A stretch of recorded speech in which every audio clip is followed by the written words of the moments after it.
A lot of dentists, we focus so much on technical, but it also limits our vision. And if you aren't effective in explaining it for them to understand it, that's a lose-lose situation. In most instances, you've lost that patient. One of our dentists, he mentioned, when I present treatment, 80-90% chance they're going to accept. But when my associate does it, maybe 20-30% accept. It wasn't the price. It was how I presented it. You have no idea what people have in terms of money. If they want it, they're going to make it happen. If it's important to them. Is your dentist lying to you? There's not a lot of people who write dental books that are not clinical. How much negative pushback you got on Dental Town just for the title? You know, I teach dentists to be like an actor. If you don't know what to say, hey, literally, I could teach you exactly what to say. Copy what I say verbatim until you get used to it. Once they do that, they feel confident. They get more patient treatment plan acceptance. They see the production going up. You're like, oh man, my treatment plan acceptance just went up. I got all these things on the books. Thanks for, doing the podcast with us. I want to start off with, you wrote a really interesting book that caught my attention. It's I'll put it up on the screen for everybody to see. So it's, okay. Is Your Dentist Lying to You? A simple guide to understanding dental recommendations, avoiding unnecessary procedures, and making confident decisions. There's not a lot of people who write dental books that are not clinical. It's more to do with business and things like that. So I bought it. I thought it was really interesting. The way you describe different procedures is better than any dentist I've ever spoken with. And I've traveled a lot. So I've gone to dentists in Canada, in the US, in Romania, in 5 different countries. I've met a lot of people, and I don't think anybody's explained just basic things as well as you have. And, what I was shocked with is how much negative, sort of pushback you got on Dental Town just for the title. It made no sense. It's like, this is such a great book. If offices could, just present treatment half as well as you could, I honestly think they would double their treatment acceptance rate, if not more. And there were so many people that just, hated the title. So I've got 2 questions for you. So number one, what made you want to write the book? It's a really interesting book. I've never read anything like that. And why do you think there was so much pushback from doctors? Well, first of all, writing the book, it's something that's been on my mind for a long time. I like challenges, and some of the things that I do in my life, it's not for anyone else. It's mainly for me. It's on my bucket list of things to do. And I've always wanted to do it. And, I retired, for those that don't know, I retired about 1.5 years ago, roughly. So I retired when I was 44. Part of the reason I could retire is that I ran a very successful dental practice. And as you discussed, talking to patients and having them understand and want the treatment is a very important aspect of it. If you're Absolutely. Good at it and you enjoy it, your patients see it and they see your enthusiasm and they see that you're very truthful in what you want. We can talk more about this later about sales and everything like that, because I know it's one of your topics we want to discuss. But when you're on the same page with the patient and you get them to open their ears and you connect with them, it's not hard, I've been taught, I've been dentist for 20 years and I was taught to be very ethical in how I treatment plan things. There are plenty of dentists that treatment plan way more aggressively than me. I didn't need to do that. I felt comfortable with what I did. And, if you enjoy that and you're confident in yourself and then you want to talk to patients and you connect with them, it's very easy. It's not a sale. We'll talk about it in a bit, but it's a win-win situation for everyone. The patient needs something. You have a service to offer. They have a condition, in most instances, a cavity, a cracked tooth, something like that needs treatment. And if you aren't effective in explaining it for them to understand it, that's a lose-lose situation. Just because someone doesn't have pain right away, like a cavity, if it gets bigger, of course, we're going to have pain. Mother Nature and pain is one of the biggest and easiest indicators for anyone.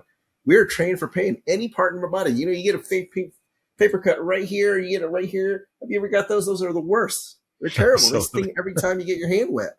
But it's nothing. That's pain. Mother Nature tells you that. As dentists, we understand how teeth are. We understand the nature of teeth, how hard it is, how insulated the nerve is. But if you don't understand that and you can't relate to a layperson that's already thinking that in their heads and you don't address what they're thinking ahead of time, they won't get it. They'll think you're deceiving them. They'll think you're overselling them. Dentist says, go up front. Dentist says you need 5 fillings to do. And they're like, oh, doesn't hurt. But it doesn't hurt. It's like, but teeth are not the same as getting a paper cut, right? You don't... In most instances, you've lost that patient or they schedule and they have lingering doubts about you. And then if you don't and they do the treatment and you don't explain that, and they may have sensitivity afterwards. Now you're double whammied and you've lost, you know? So anyways, going back to this, I retired, and I retired because I wanted to be a dad. That's the main thing. I had kids, and for me, work was the pathway to be a dad and stay home and raise my kids, especially in the golden years when they're young. So that's why I did it. And of course, I'm the type of person that has projects to do or things to do to keep themselves busy. And this was one of the topics of things I wanted to do. So I've been wanting to do this for a while. You know, my kids go a little further away from school, so I drive them and I pick them up. And I'm in, you know, I usually got 30 minutes a day at least just waiting in the car because I like to get there a little early and it's quiet time for me. So I got my laptop, I got my phone hotspot, and I just start typing. This is something that I wanted to do, and it took me a while to do, you know, but it's fun. It's not work, you know. It's interesting, you know, for those that have retired or will retire one day, when you choose to do other work at that stage in your life, it's not really work. It's like pure enjoyment. Yeah, it's like I can't explain it. Like I enjoy writing the book, I enjoy editing the book, I enjoy deciding how to make a picture or get someone to make a picture because I don't know how to do that. But part of the whole journey was exciting for me. It was fun. It occupied my time for quite a bit of time, you know. So for me, I enjoyed it. So that's the main reason. It's I on my wish bucket more list. dentists did that. Some of them are quite successful, but they never think about, you know, sharing that knowledge. So I've always like tried to, anytime someone shares like, here's how I did it, here's what worked for me, I think that's incredibly valuable. I was just shocked with both how much great information you had and how quickly some people just dismiss that. Like they just, you know, you're fueling that, you know, patients feel like we're deceiving them. And it's like, I thought it was a great title from a marketing perspective. It was brilliant. It caught my attention. I think everyone who's read it loved it as well. Like, you know, all the dentists that we pushed to check Yeah. it out as well. I was just really shocked at how some people got really offended with the title you chose. Well, that's a couple of things. You know, one, marketing a book to a dentist is 100% different than marketing a book to the general public. Okay. Yeah. The dentist probably wants something very factual and mundane. You know, there's a famous Bible of dentistry, Fundamentals of Fixed Prosthodontics. You know, someone probably wants to write the title, Fundamentals of Patient Discussion and Communication. You know, that's no patient, no regular person's going to read that book. Nobody. Okay. Yeah. And you know, I like to do research. If you pick the angle that you want or anything, and I read, you know, what image, you know, how do you design a book cover to capture someone's image, and it tells you very specifically how big the pixels are when someone's scrolling on Amazon on their phone or something like that, and you have to capture attention. It has to be clear enough to show certain things. You can't put too much text. Same thing with the title. Okay. 180-degree different, capturing someone that's scrolling, doom scrolling, whatever, something on their mind, you know, versus a dentist looking at a book. So that's the first thing. Second thing is, this is relative, of course. This is my personal opinion mainly or partly, but the more you become known in dentistry or any field, the more you expose yourself, the more that people will just come out and dislike you. Okay. I don't know. It's, you know, if you go to a lot of dental meetings, you meet very different types of dentists. You meet outgoing dentists, fun dentists. You meet very technical, nerdy dentists. You can, you know, you pick dentists and you meet dentists that can nitpick everything. And so it comes with a whole territory. And, you know, something like this, it's easy for a dentist to nitpick and point out something that, you know, could be construed as true. You know, if someone didn't read the front of the book or the back of the book or anything like that, they could say, yeah, this guy's trying to destroy dentistry. Yeah, I get it. Okay. But I clearly put in the book, it says your dentist is not lying to you. First paragraph in the book says that too, you know. Most dentists, the vast majority of dentists I know are very honest people that try really hard, and they try too hard, where they let the world of dentistry take over their psyche and everything, and they're stressed about it. They no longer enjoy it, you know, because they're trying so hard to get this idea of perfection, you know, that's construed in their mind partly. But you know, it's easy, you know, and something like this, it's easy for someone that wants to pick a fight with someone or, you know, hide behind a keyboard and say something that makes them feel better in the moment. Sure, go ahead. You know, I'm just, you know, you're talking about, you're referencing a thread on Dental Town. You know, you weren't there years ago when I launched my training course. Oh yeah, you can dig up the thread that was created for it. It got locked because of all the comments. You know, Right. Okay. same Yeah. thing, you know, and I proved everyone wrong. They said you can't teach anything, but I know the data, you know. I've Yeah. reproduced it in tons of dentists. It's a lot of this has to do nothing with clinical. It's mainly understanding how people think, how they talk, how they process information. And if you can do that and talk to a patient better, that's the first step. Usually with dentists that want these skills, I find that dentists are very smart people, you know, like obviously we made it through dental school. We got hammered in how to do these technical, amazing procedures. And many dentists are technically much better than me. I'm not bad. I'm not the best in the world. I'll say that right away. But Right. a lot of dentists, we've focused so much on technical, and I think school self-selects for that too. Like they want these people that are really into it, and it's great. You know, we will do the same thing over and over, and we'll find every error in it until we get as best as possible. But it also limits our vision. You know, when it comes to working in the real world and having a business. You know, to be a successful dentist requires more than just technical skills. It requires an understanding of other aspects. It requires understanding how to talk to people, understanding people, why they think like this. And so, you know, if I meet a general dentist, or not a general, but a dentist in the general public that isn't doing as well and they're ready to learn, and that's the most important thing. You got to be open to it. You got to be open to someone showing you the information or finding the information, and just not complaining your whole life. Because if you do, sure, complain, feel better. But if you don't make an action, make a change, you're never going to progress and move forward. So for those that want to, you know, I find, we're speaking aggregate right now, but the aggregate dentist may not speak as eloquently or as well as they want to. And if you teach them that as a first step, they love it. They eat it up. You know, I teach dentists to be like an actor. If you don't know what to say, hey, literally, I could teach you exactly what to say. Copy what I say verbatim until you get used to it. You know, you do things enough times, it's like the back of your hand. You don't have to think too much about it. And you can ad lib, add your own personality to it. And once you Yeah. do, you know, I start with that. And once they do that, they feel confident. They get more patient treatment plan acceptance. They see their production going up. They're seeing their skills that they want to use, or all the technical education they want to use, getting implemented. And they're excited. You start with So that. is it that they don't know what to say? Is it a mind shift that needs to happen? Because I notice a lot of dentists, they just feel like my demographics suck. You know, people here are just cheap. And often, like when you listen to their calls, when we like kind of dive deeper into their practices, like I think you're just pushing that on to patients. I see plenty of people here driving Teslas and have, Yeah, iPhone absolutely. 16s. I don't understand. Like they seem to be able to afford those things. I mean, it's not, Well, let's I talk get about your, that. Well, let's yeah, talk about it. Well, it's the same thing as a patient saying, I'll think about it later. Why do we say that? We say that because it's an easy way for us to have an excuse or a reason to exit the discussion or whatever, or avoid what actually the reality is. Okay. So I live in Austin, Texas. Okay. In my area, if someone came down to visit me, and I live in the neighborhood where my office was, you will see a bunch of offices around me. Okay. You will see I mean, within a mile, 2 miles, 3 miles, there's plenty now. Okay. So someone that was in my location, we could easily say, you can't run an out of network fee for service office.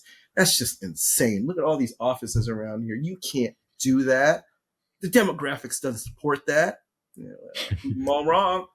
I opened my right. office in a recession, 2008 in America when it was a recession. And no one said I could do it. And I was like, I didn't do what I want. I'm just gonna figure it out. And at that point, I was still young, and I just had a dog, so it didn't cost me much. You know, I had beer money, but I don't drink beer this much these days anymore. But like, it wasn't much. So I Hmm. took the risk.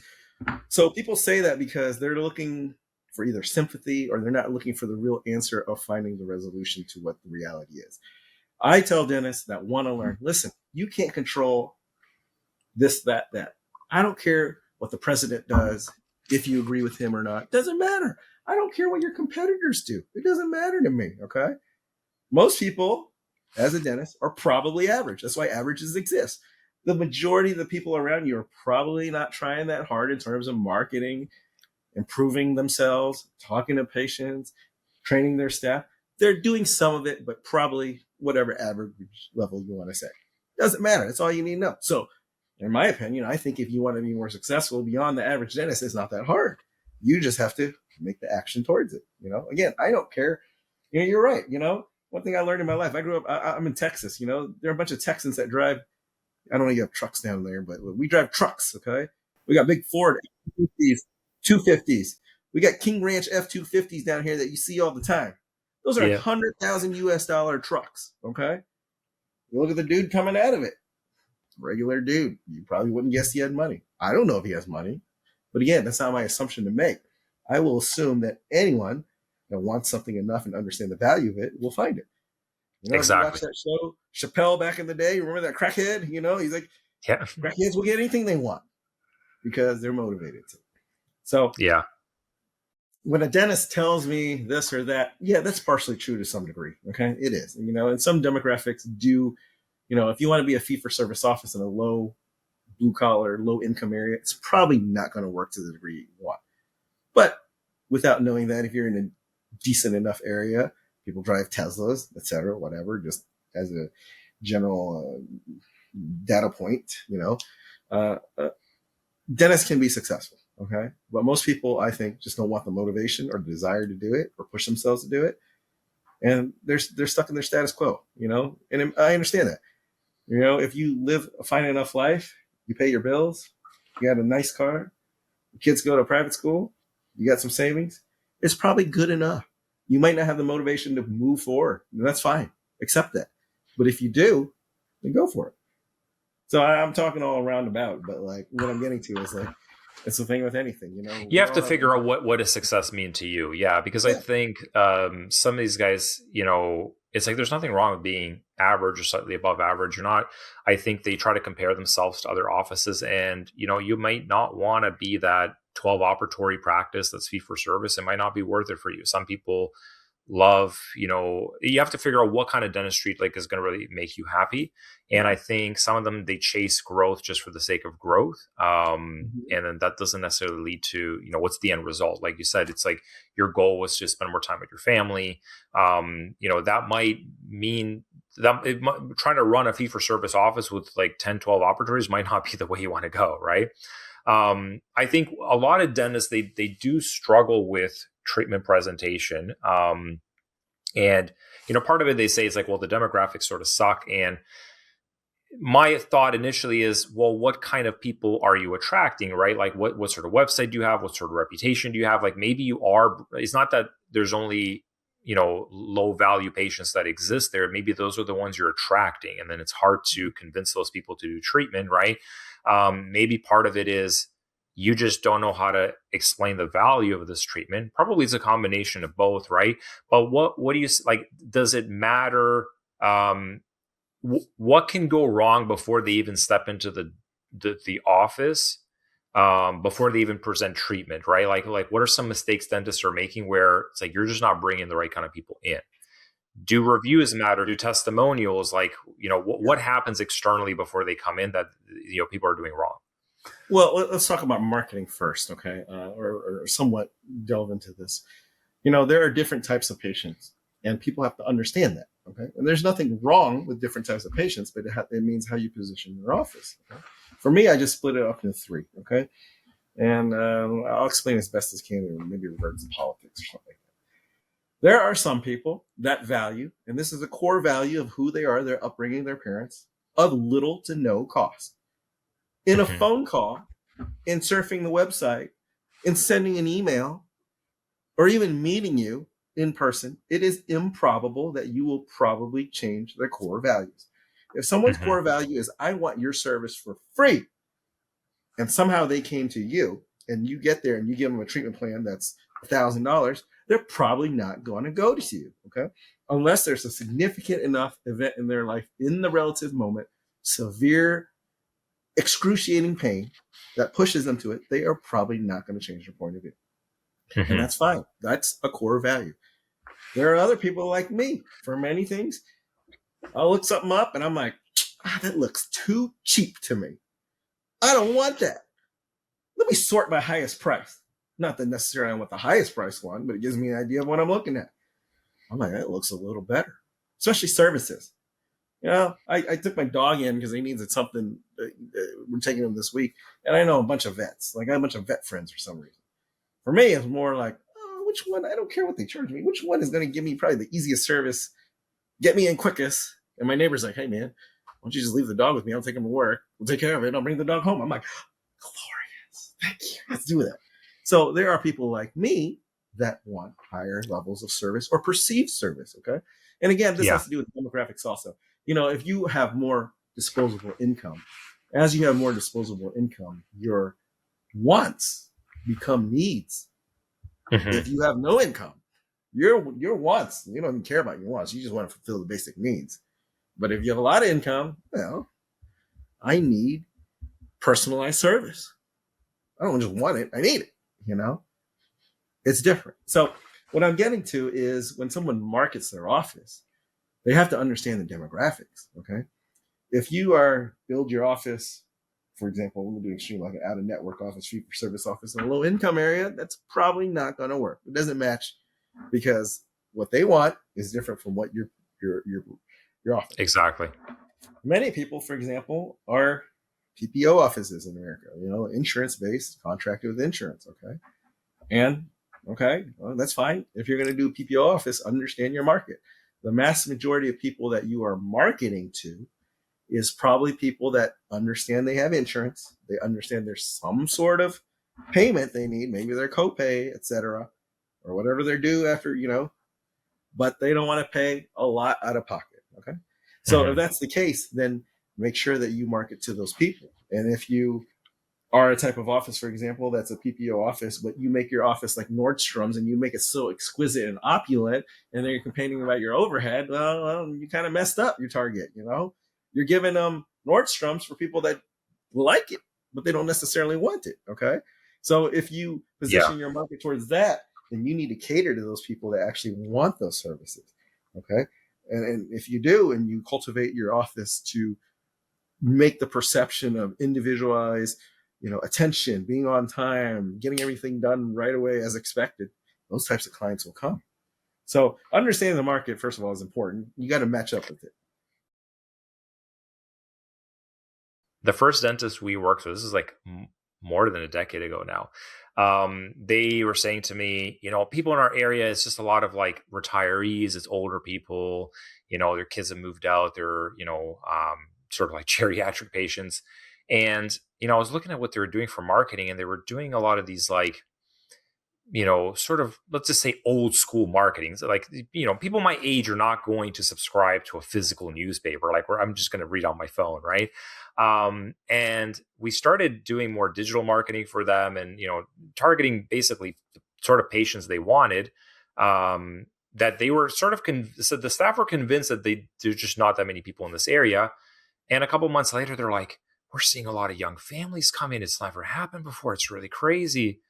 It's like, yes, like the type you were sending out gift baskets to like retirement homes. Like, obviously, those are the people you attracted, right? So it was so bizarre to me how like, uh, you know, it's like what you put out there is what you attract. If you're throwing this like certain type of fishing lure that attracts a certain type of fish, it's not that that's the only fish in that pond. Is that's like you need to change what you're doing. You need to put out a different message. You need to target a different audience.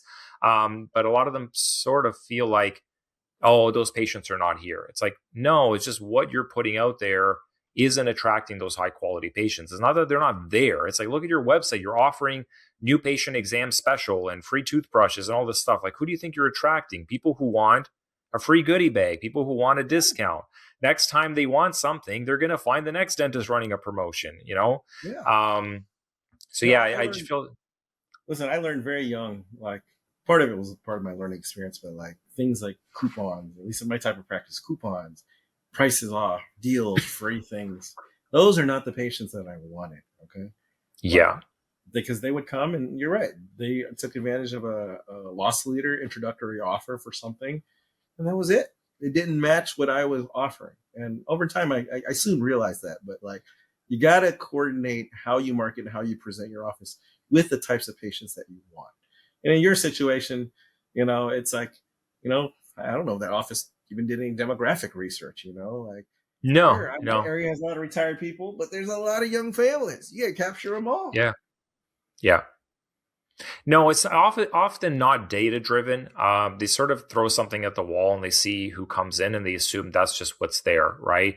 Yeah. Never sort of dawns on them that the message you're putting out there attracts certain types of people, and if you're not happy with those people, you change your message. It is possible that you're in an area where yeah, people just can't afford, all on fours.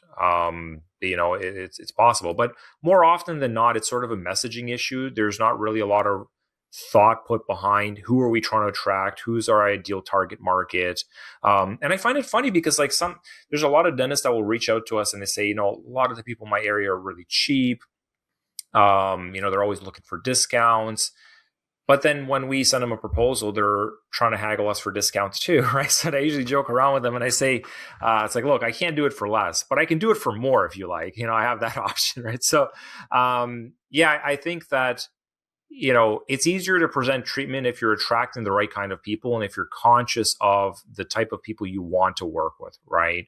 Now, I think there's another problem that I wanted to discuss is that one of our dentists, he mentioned, it's like, look, when I present treatment, probably 80-90% chance they're going to accept. But when my associate does it, maybe 20-30% accept. And it kind of shocked me. This happened a few years back. And I asked him, like, why? He said many reasons. But the biggest one is they almost assume the person can't afford it. They make the decision for them. They're afraid to diagnose. They're afraid to say, like, hey, I think we could really improve this part, or I think this is an issue that you should look at. They almost decide for the patient that he probably can't afford it. I shouldn't even bring it up. There's that sort of nervousness to it. Have you seen that with dentists you've worked with? Is this, is this a real problem? Well, you see with dentists and the staff presenting the treatment. And the best, one of the best comments I heard about this is, rest in peace. There's a guy, Bruce Baird, he ran a Productive Dentist Academy. He had some good sayings. And one of the things I remembered from him that I never forgot was he's like, like a lot of times what you think is expensive is what you have in your bank account. So if it's a young associate, or let's think of more commonly someone working in your office as a front desk position, their bank account is likely smaller than yours. Okay. And in regards to your situation, the head dentist has probably been working for a while, probably has a ton of money saved, stored away, new guy, probably paying some student loans, probably bought a house, has less in his account. So when it comes to that, it's our perception, of course, but in these situations, a lot of times, and I believe it to be true, it's how much you have personally that affects what you think is expensive or not. Like what I think is expensive these days is different than what I think is expensive 10, 15 years ago. And so in my office, when I was training my office, I said the same thing to him. I had to tell him that. I was like, your definition of expensive or what you can afford is different. Okay. And of course, there are things that we prioritize more, some people will just, I think my wife's nails are a ripoff. Like, I can't imagine paying for that. Like, but she finds them valuable. It's a relative thing, So what I told my office, I was like, these perceptions and these ideas of what you think is expensive or not, they're yours. Okay. So it's easy for us to impose those or let it affect how we think other people will be. And I tell my office, I'm like, look, same thing. Look around. People drive F-250s. You know how much those cost? Look at these Teslas. Look at all these nice SUVs outside. I mean, look at your cars. I like older cars. I'm like, look at your cars. Your cars are nicer than my car sometimes. But it's important to you. So you get it done. It's the same thing. So we'll teach them when they present treatment, don't let that get in the way. You have no idea what people have in terms of money. They may not have it. Some people live off credit. I don't know, but I'm not going to assume that they don't have it or not. If they want it, they're going to make it happen if it's important to them. So when you work with offices, when you step in, like let's say there's, they're getting a lot of Invisalign leads, a lot of implant leads. They just can't seem to, they're struggling getting that treatment acceptance. What do you help them with? What's the problem? Is it external that they're bringing in the wrong people? Is it they just don't know how to present treatment? In that first 30 days, like what are you generally trying to fix to help, show them that, like, look, it is actually possible. Like what are the most common challenges you're trying to tackle? Well, we're going to speak on averages. Okay. And we're going to say the average dentist that has this issue. I would say for the average dentist that I meet that is struggling or wanting to improve their production in their office, treatment plan acceptance or whatever, I would say the first step, like I mentioned earlier, is discussing how to talk to patients better. Okay. Dentists, like myself, we're nerds, man. I'm the biggest nerd that there is for a lot of things. Like I used to, when I was in high school, my friends went out to go party and stuff. What did I do? I watched Star Trek and I would read my U.S. history book because I wanted to take the AP test and not have to take it in college. And that's what I did on the weekends. Biggest nerd in the world. Okay. So yeah, I'm a nerd. What does that say? If I'm kind of like other dentists in my class, which I'm sure I am, most of us are kind of very technical and nerdy. So when it Mm-hmm. comes to explaining things, a lot of us get stuck in the technical data. Okay. And we just talk and talk and we over talk. And then you lose the patient, you know? It's they just close their ears and they're just looking at you talk and they're like, okay, I don't even know what this guy is saying. So what I teach dentists, first of all, is like, you know, if you want to get more treatment, I'm not going to make assumptions that you're getting the wrong patient or anything like that. You may, but they're here in your office already. If they're in the office already, let's get them to at least consider what you have to say. Okay. And the first step that I teach most people is one, you got to be likable. Okay. That's hard. Mm-hmm. Some dentists are not friendly, likable people. You know, I hate to admit it, but you know. And if Yeah. someone doesn't like you and they're sitting in the chair looking at you, and you're not, first of all, a friendly person, and you're not looking them in the eye, you're not portraying any confidence, and you're not, you know, you're looking at the ground, talking, say you need this or that, you've already lost the patient. Okay. So the first thing is just simple things. It's very hard for some people to do these because they're I don't know. Like I said, dentist school selects for these. We have very technical, smart people, but being outgoing, being an extrovert, or showing signs of extroversion are very difficult for a lot of dentists. And you can see that. You can read So forums. some people, is it that they have it? Like, can you learn this, or is it? Yeah, you can learn it, or you. So like, I'm extroverted for many things. Like I can do these. I can talk to anyone in public real easy. I can do podcasts. I can do video record real easy. But a lot of times when I'm by myself, I'm actually kind of tired and I'm really introverted. Like I don't really want to talk to someone, but I understand when I have to be on the ball. And like Yeah. being at work, if you're a dentist and you're working with people, I don't care how introverted you are. Okay. You can be that when you're at home with your family on the weekends, but you're in a service industry where people are coming to you. And you must understand that if you want financial success so that you can do whatever you want with your life, you have to accept that you need to show signs of extroversion when you are at work. That means you have to talk to people. You have to Yeah. somewhat enjoy talking to people. And if it's hard, fine. It was hard for me at the beginning. You know what I did when I was younger? I was like, man, I gotta get better at this. So what did I do? I believe in thinking. You know, I need to do more of it. It's hard with kids now, but I will literally sit there, and I used to sit there and I'll tackle a problem in my head and I'll sit there for an hour and I'll just figure it out and write it down, whatever. So for me, when I was younger, and I teach dentists this too, and I give them the stuff to say verbatim. You're an actor, okay? If you don't feel confident with this, be an actor or an actress, okay? We all say very similar things throughout the day, okay? I first teach them principles of like how to be confident. You got to force yourself to look someone in the eye. It's hard, okay? Even this day, like sometimes I don't want to look someone in the eye, but I'm like, got to look them in the eye. Shake their hand. Don't give this weenie little wet noodly handshake, okay? You This read is the about worst. even if you read about shaking a hand, okay? Yeah. Post COVID, some people don't want to do it. I still shake people's hand, but you know, a real handshake, a confident handshake, is when you shake their hand, not too strong, firmly, and if you actually want to show a little power, you rotate your hand a little, so you turn their hand. Like, you read about it, it shows a sign of dominance a little, okay? You want, if someone's coming to you, remember they're like, I don't know what the heck's going on. I got. But I want someone that knows what's going on, and you got to show that you're confident and an expert at what you do. So it starts right at the beginning. You look them in the eye, you shake their hand if you choose to. You can be a little dominant, rotate your hand a little, whatever. But basically, then if you don't know what to say, remember, we only talk about so many procedures in our chair depending on what you do, okay? And so when I was younger, to get good and confident, I literally wrote down by hand what I was going to say, and I tweaked it. Nice. And I tweaked it. And I tweaked it. That's why I have a book, because I tweaked it over 20 years. You know, what I wrote in that Yeah. book is just, it's not as detailed as actually what I say in person. When I teach dentists, I literally have a video that's like an hour and a half. I'm like, listen, you could copy every exact thing that I say that I've tweaked over the years, and you can Yeah. say it until you feel confident and you ad lib and get better. So I teach you, you gotta, if you choose to be a dentist and you want to be successful, you have to talk to people. And if you have to talk to people, you have to accept and understand. You got to be an extrovert to some degree, and you got to be likable. So I can teach you what to say to sound like you're likable. And then once you do, because the whole purpose is if someone likes you, right? Then they're like, oh man, this guy's pretty cool. This lady's pretty cool. I'm going to listen to what they have to say. But if they don't like you, they're not even want to listen to what you have to say.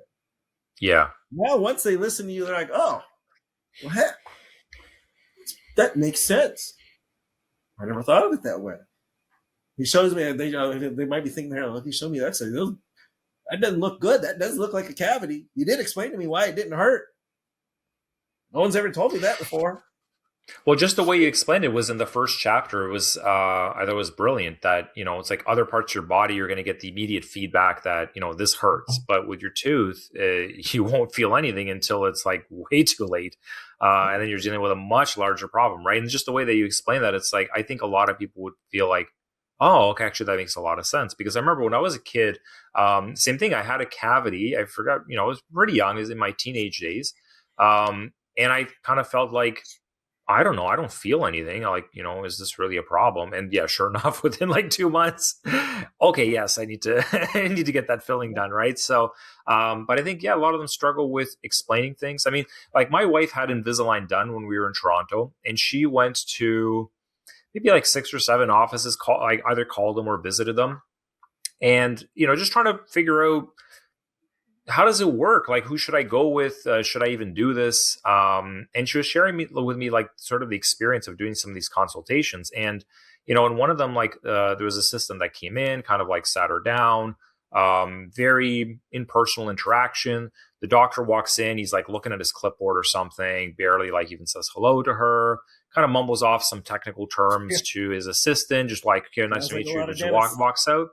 Yeah, walks out, and then she gets a quote. Like they printed, on a piece of paper, a bunch of like medical codes, and it's about $4,500. Let us know when you're ready, right? And the one she went with was like super nice. Like their front desk was great. They greeted her. It was like, oh, you must be Beth. Let me like give you a tour. Sat her down, got her a cup of coffee. Doctor walks in, exactly what you said. It's like firm handshake. Pleasure to meet you. Very, very friendly. Took the time, answered all of her questions. And, basically when she ended up going with one of the more expensive offices. I mean, I think the lowest quote she got was about $44,000, and she spent like over $6,000. And I asked her, why did you pick that office? Why didn't you go with the cheaper one? And she said, I really liked how these people made me feel. Like it was just, for me, it was never the money, right? Because if you were to go back to those other offices and ask, why didn't she go ahead with treatment? Oh, she wasn't serious. It's like, but she did do it. Well, she went somewhere cheaper. It's like, no, you were the cheaper one. She went with a place that's like $2,000 more.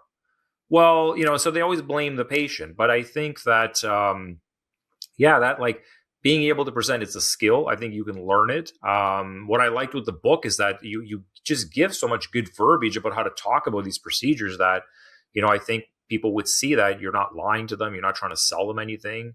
I think that dentists feel like, why don't they trust me? I have all these degrees. I spent all this time in school. I'm telling them this is what they need to do, and they're just not doing it.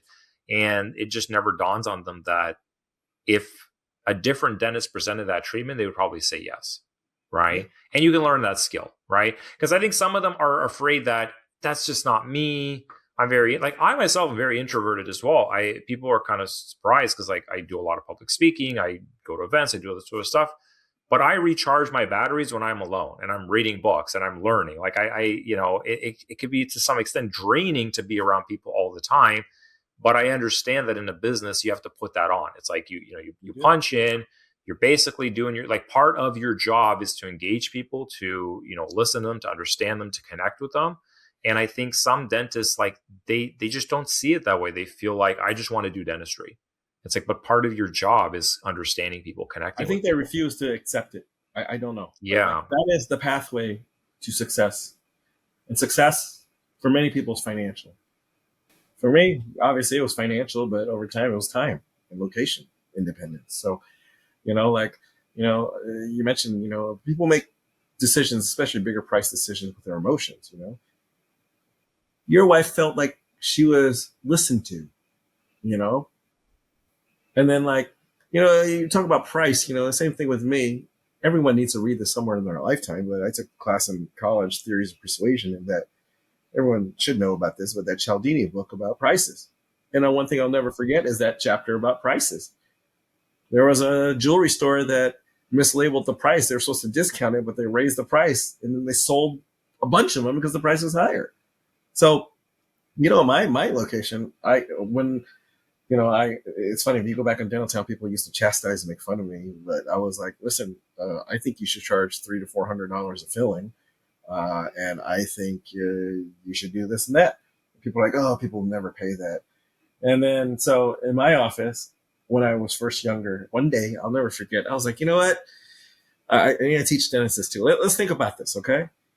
I can place a filling, because I know I'm competent enough to do this, that will easily last you a decade to probably 15 years or maybe 20 years. And I know this because I did work on my best friend and my best friend's wife way back in 2007. It's still in service, still in function. I was like, man, that's when I was a newbie too. So let's break it down. Even at $400 a filling for a decade, someone's paying $40 a year for something that lasts cycles upon cycles of stress and pressure and eating food. My freaking iPhone is like a dud after, this is the iPhone 17 Pro, and the battery life is either already much less than what it was 6 months ago, and I disabled all the, I don't know if they build that in or not to obsolete it, but like, I know that my work will last a long time. And if you break it down per year, you're actually not paid enough. So you got to value your work, So one year in my office, and people never believe me, I decided, I was like, I don't like my fees. I'm making some good money, but I just don't like this. And I'm the type of person that I'm going to do what I want to do. Like, I'm like, it just rubs me the wrong way. I'm going to raise my fees. And then I decided, I was like, how am I going to raise my fees? I got a fee schedule. And I was like, all right, I'm going to go to the 100% range for a lot of these fees, and I'm just going to pick 100%. So one day I decided, I went fillings.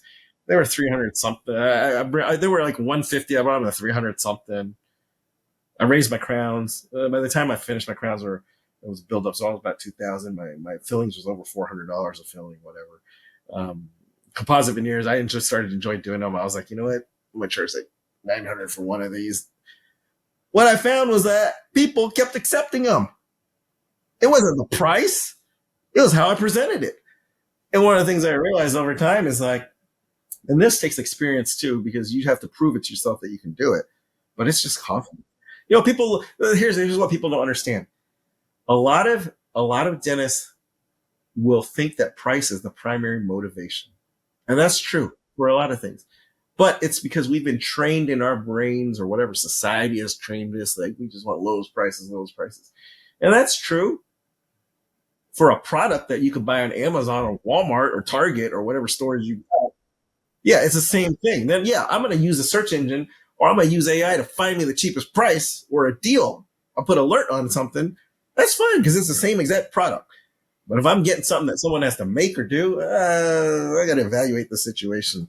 So what I've learned is like, no, it's not an LG TV I could buy at Costco or Amazon. I'll just look for the best deal. But otherwise, I want the service. So one of the things that I realized over time is when people, for example, will say, let me think about it. The price, is a little much. It's just an easy out for them. Okay. They haven't felt the value yet. Okay. But one thing that I've realized is that confidence can affect their value of what they perceive. So, for example, people will often say, oh, well, you cost more than that person down the street. Not many people realize. Let me explain what they're asking. If someone asks that, they're qualifying their decision. They're about to make a decision about you. They actually kind of like you. They're like, I think I'm going to go with this guy, but let me see what he says. They might not think about it consciously, but when they ask that question, it's a test. If you can't justify it or you back down, then they're like, oh, this guy's not going to believe in himself. He's not good. Yeah, I don't want this anymore. Someone asked me that. I'm like, yeah, I'm expensive, but I'm good. I've been doing this for 20 years. I don't know what that person's been doing it for, Well, actually, you can look at my notebook for 20 years. But you have to ask yourself, like, has that dentist, like, because one of our dentists, like, they pretty much just do implants and they do hundreds of cases a year, and it says, like, look, I've done like 4,000 of these. There are other dentists that will do it cheaper, but ask them, how many cases have you done? Because maybe you find out, like, yeah, he placed the first implant on a typodont like maybe 6 months Yeah. ago, and his first patient was his mother-in-law, and you're number two, right? So yeah, I think that confidence speaks volume. So how do you gain that confidence if, let's say, they're nervous, they're looking at their feet, they have trouble with eye contact? I've had that limp It all handshake adds with up. dentists. All the little things add up. The handshake, the eye contact, what you say, how you qualify their statement. It adds up. And then it goes to your front desk. You got to train your front desk. Same thing. Dentists don't realize this. A lot of dentists do what exactly you say. Okay, Jane is going to show you your treatment plan. The doctor says you need 5 fillings, 5 cavities. You want to schedule? That's it. All right, that's it. But most dentists don't realize their front desk has a superpower. When someone asks the same question again that's been answered, or even if they know it has been answered before, they ask the front desk, do I really need this? They're once again looking for a qualifier to justify their decision. Most people don't realize that. You have to train your front desk to simply regurgitate in a similar enough manner to what you say. And then if they want to be really smart, take it to the next level, you implement those theories of persuasion. There's one called laddering. I don't know what it is, but I read it years ago. Everyone thinks it's expensive. You don't know what it is, you think it's expensive. I need my supercharger in my car rebuilt. I had no idea what that cost. I threw out a number in my head. I said it's $1,000. It wasn't $1,000. But I was like, okay, that's some random number that I don't even know the reference point that I put in my head. So anything above it is expensive. Anything below it is less. And then they give me a quote. And I'm like, oh, I guess that's what it is. So it's the same thing. If your front desk understood that when they ask these questions, you need to qualify and answer it so that they're getting to the threshold of making a decision. That's the first thing. And if you're really smart, you would ladder the thing. You'd be like, hey, Dr. Pham here says you need a filling, Hey, look, great news. Your insurance covers half of this. So instead of $400, you're paying $200, And then you go even further. You're like, you know what? I've been doing this long enough. Use some social proof. Say, hey, you know what? I've seen many people wait because, it doesn't hurt right now. He showed you the x-ray. It doesn't hurt. And that's because until the cavity goes to the nerve, it's not going to hurt. But look, this is the next stage. If you wait and they just need to write it down and scribble it, whatever, say, hey, the next stage for you is a crown because your cavity got big enough where a filling doesn't work. Look at this. Now it's $2,000. So even though the $400 looks is the same next to a $2,000, now you're like, oh, it's cheap, especially if the insurance covers half of it. I'm paying $200. It looks really cheap.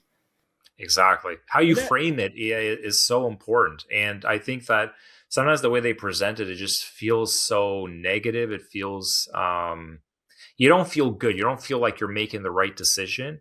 It feels like they're just highlighting a problem. But you're right. It's like putting in the context of, one of your options is you don't do anything. That's totally fine. That doesn't hurt today. And this is another thing. A lot of dentists are just volume based. We're trained for volume based. That's the oldest play in the book. I'm going to work longer and harder to see more people. Yeah, anyone can do it. It's like the shrimpers in Texas. All the Vietnamese people took it over and drove out all the Caucasian people because they just worked longer and harder. That's fine. But that's tiring, okay? That's tiring. When I worked, I didn't view my work as a procedure based. I viewed it as more as time based. You're paying for the procedure I'm doing, but also the time. Because I'll allocate a lot of time for you because I'm OCD in how I do work. And to appease my mind, to do the OCD and get paid what I want, I have to give you more time. So what dentists don't realize and front desks don't realize too is when they go up, that conversation that I just mentioned to you, if you do it efficiently, is probably just 2 minutes. 2 minutes. And most people don't work at full efficiency anyway. So you're just, you're going back to their phone or whatever. For 2 minutes of extra time, you can get it scheduled. And not only that, do you save yourself, you get the production, but you save yourself so much time because now you're not hounding the patient to follow up, sending an email, calling them, leaving a voicemail, hoping they call back, doing all that. Just do it when they're here. They're motivated. But most people don't realize that. Dentists don't train that. And it's hard. I understand. You run a business hard. Well, you mentioned something interesting. You're right that a lot of them will do volume, and they kind of feel like they might be doing, let's say, $900,000 of production. They're working their ass off. They're dealing with a lot of people every day. And, when you are trying to help them understand, like they have this idea that the practice that's doing $2 million a year, oh, he's probably even more stressed. He probably never gets to see his kids. And they don't realize like, no, you can be double the size without working as hard. It's not because in their mind they think I just need to grind more. I'm already burning out just doing what I'm doing now. If I was double the size, it'd be even worse. It's like, no, actually, the practices that are double your size are actually just they're not double your size because they're working twice as long as you. They're double the size because they bill more, they get better patients, they have better systems. They're actually less stressed. So My last year when I was working, I for me personally, I exited the top of my game personally, meaning that I had my highest production and I took the most vacation that I had ever taken. I took 9 weeks of vacation. And yet my production was the highest and it kept going up. I probably would, if I stayed another year, it probably would be even higher with more vacation. It's because I can't even describe it. It's like you reach this I don't care stage that I've won the game or whatever you want to say in your head it is. But then I'm like, all right, well, people, I'll literally say to their face, I'm like, well, if you don't want to do this, it's fine. When you need me, I'm ready. I'm here. And they just catch that confidence. They're like, oh, this guy. A lot of people would be like, oh, okay, here, let me discount the price. I'll see you, whatever. No, no, no, no. I'm like, all right, well, I always tell people, you wait, that's fine. Mother Nature's going to tell you at some point. And I'm here when you're ready. But I'm telling you, I'm going on vacation in 3 weeks. I'm going to wherever I am. And if you want me to do it before, we can. Otherwise, I'll be back for 3 weeks after that. So it's going to be at least 9 weeks till I see you. If you wait, it's up to you. No problem. And then they're like, whoa. It's shifting. They're really just looking at you to see, is this person confident? Do I trust what they're telling me? And yeah, like there's a lot that can go wrong in just that body language. I've definitely seen they're nervous. They try to backpedal. Whoa, we can do this instead. We can, and all you feel as the patient is like, it doesn't seem like you're really confident in what you're telling me to do. And if you're not confident, why would I be confident? And they're mirroring you basically. So like, because you come across as like, you're not really sure, they're not really sure. Right. So yeah. Well, that's one of the things that going back in time that I did is like, I had to, and dentists need to do this too, because they're wishy-washy in how they treatment plan sometimes. I sat down and I thought of scenarios. I'm like, if it reaches this threshold, I am treatment planning this. If it doesn't cross that threshold, it's this. And I had to define it fully in my head to know which route I'm going down. This is a filling. This crosses into this. This crosses into this. And I just stick with it. And over time, of course, I refined it because my data and historical wisdom told me, and I got better at being very accurate, but I just knew. I'm like, I'm going to go this route, this route, this route. If you don't, and you're like, oh, man, we can do this, you already lost the patient. It's over, man. And of course, we're all guilty of that. I did that for instances before, but, I was like, oh, man, I messed up. Yeah, they're sort of like lacking a system, a framework, right? Part of it is like you don't. It's hard to experience how a really good office will do this. It's not like there's a way you can just go in and just observe, right? So is that how you help people? Like you're giving them the framework, the verbiage, it's like just copy this. This is what works until you can make it your own. Well, okay. Well, let's answer your question. Well, I'm a dentist, obviously, so I know how dentists like to learn. Okay. I know how dentists like to learn, and I mirror it after how we learn. We like principle and theory, and we like practical examples to copy and emulate until we feel comfortable. For a dentist learning a new skill, what gives us comfort? Having a framework.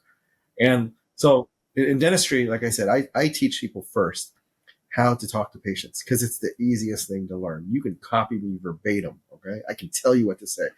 And then very quickly, you will see within a week or two, well, not even 2 weeks, right? Hopefully a week. You're like, oh man, my treatment plan acceptance just went up. I got all these things on the books. Now you're feeling confident. You're feeling good. Now you're thinking, hey, this guy knows what he's talking about. I want to learn more from him. And I continue on. So for me, the main things I teach are first communication. And it's like the book that I wrote, Is Your Dentist Lying? That's a very condensed version of everything. I teach it much more explicitly to understanding why I say certain things in my training. So once I get that and they're feeling confident, the next stage, and a lot of CE will say this, is like, you need to be a good leader. Fine. How do you be a leader? Tell me what CE tells me exactly to teach you how to be a good leader. It's this theory. I teach you exactly how I believe you should become a leader. Okay. And for me, I'll explain leadership. Leadership is like a ladder. Okay. Let's say you just bought an office, right? Like the guy that just bought my office. He soon realized this. He brings them food and so he's strolling in very confident. I'm like, good man, I'll try to teach you if you want. You got to learn on your own. I understand. He's a leader on the first day by title because now he's the new owner. He's by title. He signs the check for them. He pays them. He's their leader by title. He doesn't have my leadership, which is over time been proven to them by being their boss for X amount of years. Okay. So for us to climb this ladder of leadership, you have to prove it to your staff that you're a leader. But CE is like, become a better leader. You hear this all the time. Be a leader. Be a leader. Well, hell, how do you become a leader? No one teaches you this. I got copyright from the U.S. copyright on this. So leadership for me comes through the act of management. Okay. So for me, I will teach dentists systematically a principle first, why they need to learn how to manage people. Management is the act of talking to them to get them to do something and then holding them accountable for it. Okay. Now, like I said, most dentists, or not most, enough dentists, have a problem even talking to patients and looking them in the eye. Right? We all know that. Well, heck, if they can't do that, how are they going to manage their employees, which is even harder to tell them to do something? They don't want to do it. Yeah, you know how many times they've asked us, it's like, can you talk to my staff? Like, Yeah. we'll find something like, their staff's dropping the ball with something, Yeah, a lot of cancellation calls. Why can't they don't do it? rebook? It's because they don't know the steps and how to talk to them to make it easier. Okay. And what do most dentists do? What do a lot of dentists do? They sweep it under the rug. It's okay. It's not too bad. Fine. First time's okay. Before you know, it's the 100th occurrence of this issue, and it's been fuming in their mind. And instead of resolving it at an easy stage where it was probably nothing, like the assistant kept forgetting to put this one instrument out, now it's like you're in your head. We're all guilty of this. A lot of people are guilty of this personally too, relationships or whatever. You're an idiot. I can't believe, I don't understand how you can't even see this. What is wrong? That's what you're thinking in your head. You get in this cycle. We all know this. There's no one in the world that doesn't know this feeling. Okay. We all know this, be it at work or at home or whatever. We all know this.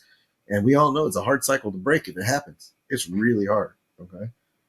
So, and I'm not saying I'm the best at anything in the world, but all I'm saying is like, for me, at least in the business sense, it's easier to do this because these are people you're paying. They're your employees. It's not like your family members, your sister, your dad, your mom, your spouse. That's difficult. That's similar principle, but it's much more difficult because you're with them. Okay. But you can separate it more easily in someone's mind when you pay someone because you're paying them to do a service. So it should be much easier relative to personal relationships. So it fumes in their mind, and what happens? A lot of dentists blow up when something.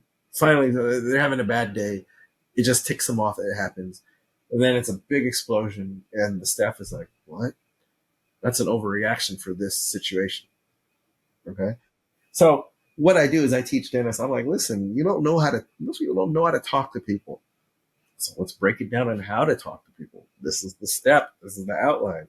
This is the logical outline. And at first, you just have to practice doing it. It's going to feel weird, okay? But as with anything, I'm a big fan of Malcolm Gladwell. I've read every single book he's ever written, okay? He's the guy that does the outliners. So, 10,000 hours of doing something, you get better at it, okay? First time you talk to your staff and you look them in the eye and you're trying to correct something, it's going to feel so hard and so difficult. But if I give you an outline, at least how to structure to do it, it's going to feel a little better. And the second time you do it, it's going to feel a little better. Hopefully by the 20th time you do it, for minor things, it's not going to feel that bad. But that's how you got to keep doing it to become a leader. And as you do it, I don't know if you got kids or not, but I got kids. They're little brats half the time. They don't want to listen to you. You tell them something, they know when you mean business, right? They all do. There's some level of energy or what you say or how you say it that they know they're about to go over the edge and be in really big trouble, Sometimes right? it's just a look. You don't have to say They anything. just know.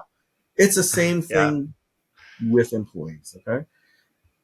Like I posted a thread in Downtown once and people chastised me once again because I said the term your employees are like kids. They are. They're adults, but they're like kids. They push the boundaries. Every employee wants to find the boundary of what you really expect, right? Just think about it this way. Absolutely. If I paid you $1,000 an hour to do your work, right, which is whatever that number is, and you realize you're not doing work and playing on your phone and I haven't caught you or said anything and it's been 3 months, are you motivated to work? No, you're motivated to show up and do what you want to do and enjoy your day at work and act like you're working. Yeah. But if I catch you, you're going to be upset, right? And then I push you to do it. At first, you're going to resist. But if I keep doing it and you're going to risk losing your job, then you're going to have to do it if you choose to keep your job because now you know I mean business. So it's the same thing. Employees push the boundaries of everything just to see what the baseline is. And they don't want to move beyond the baseline if you're not expecting it. So a good boss Yeah. manages their employees, every single one to some degree, to show the whole entire team that you're creating an even playing field where everyone's doing their job.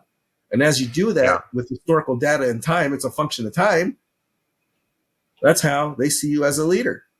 You don't become a leader Yeah. A lot overnight. of people, they're always complaining that like we can't find good people. It's so hard to find good staff. And it never dawns on them that the ones who have great staff, it's because they have the leadership skills and the systems in place to take someone who's average and turn them exceptional.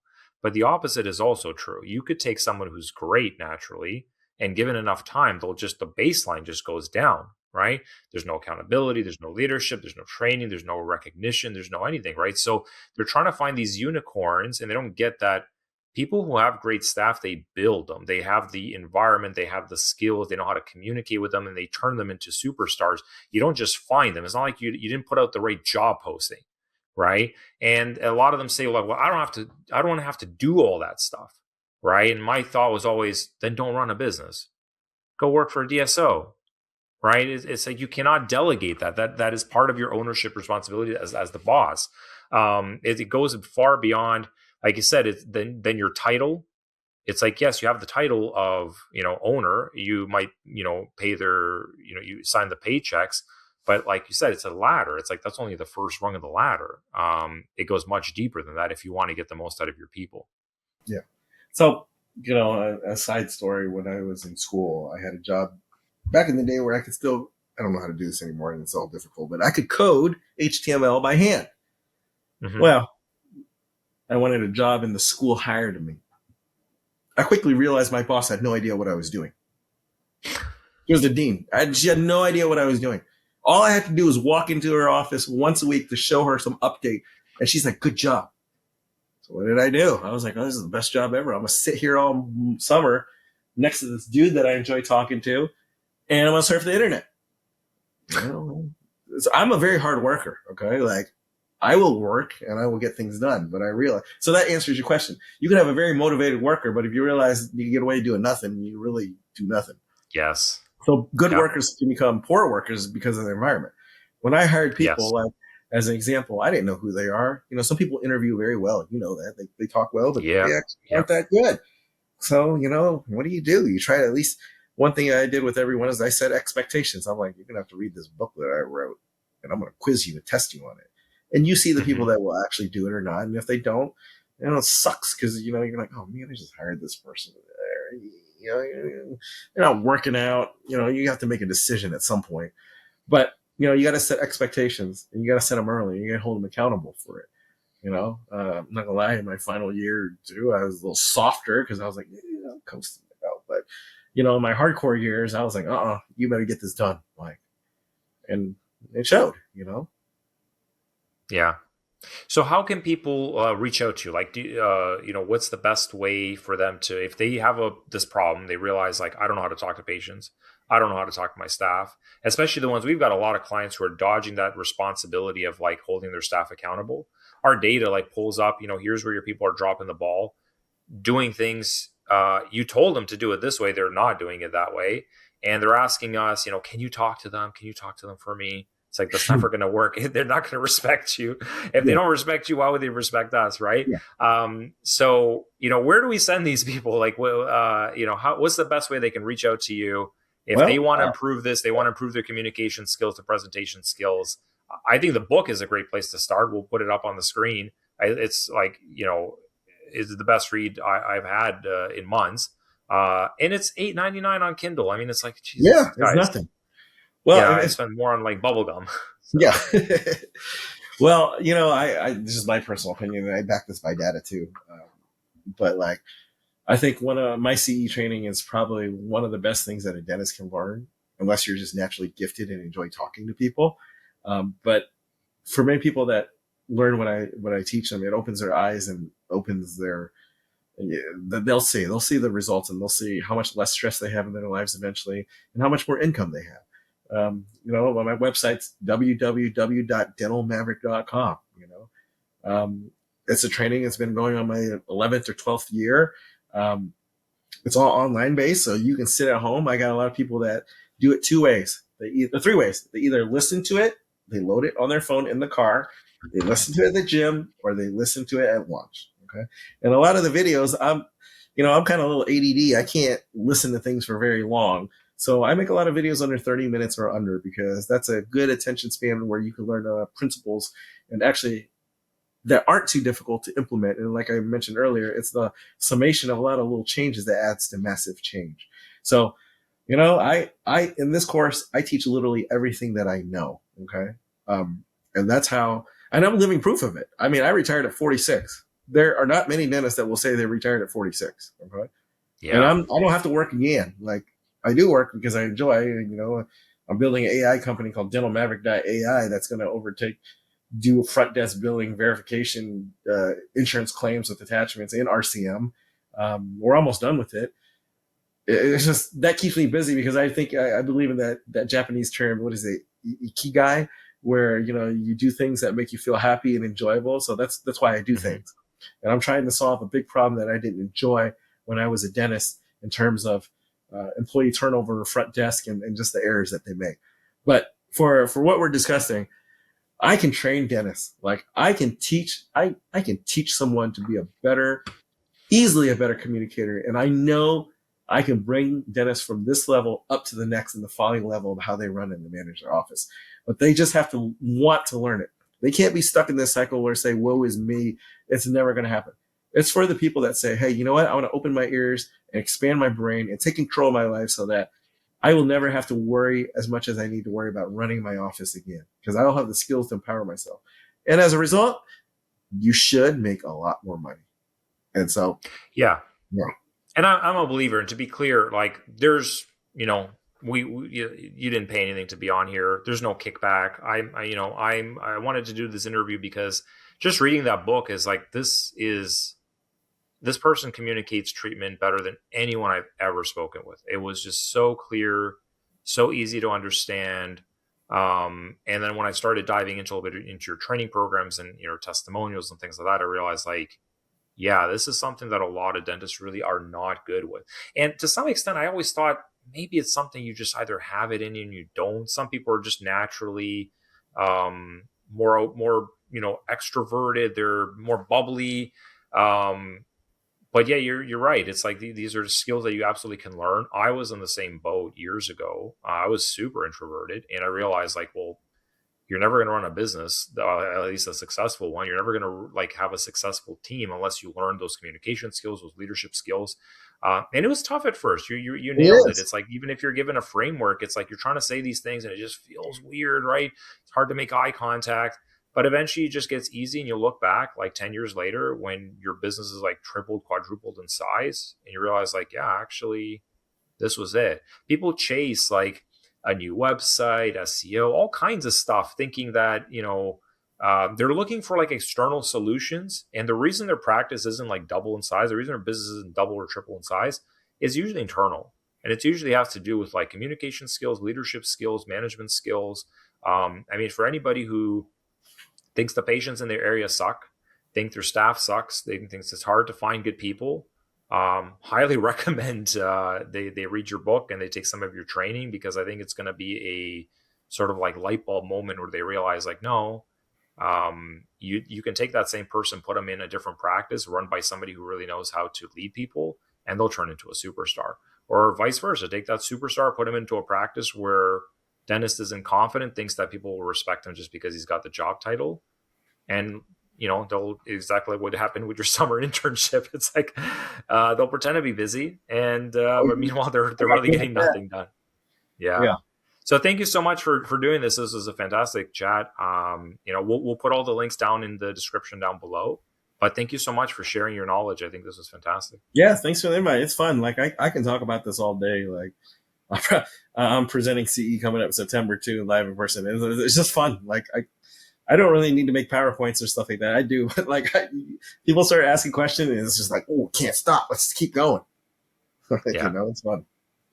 fantastic. Thanks so much. Thanks, man.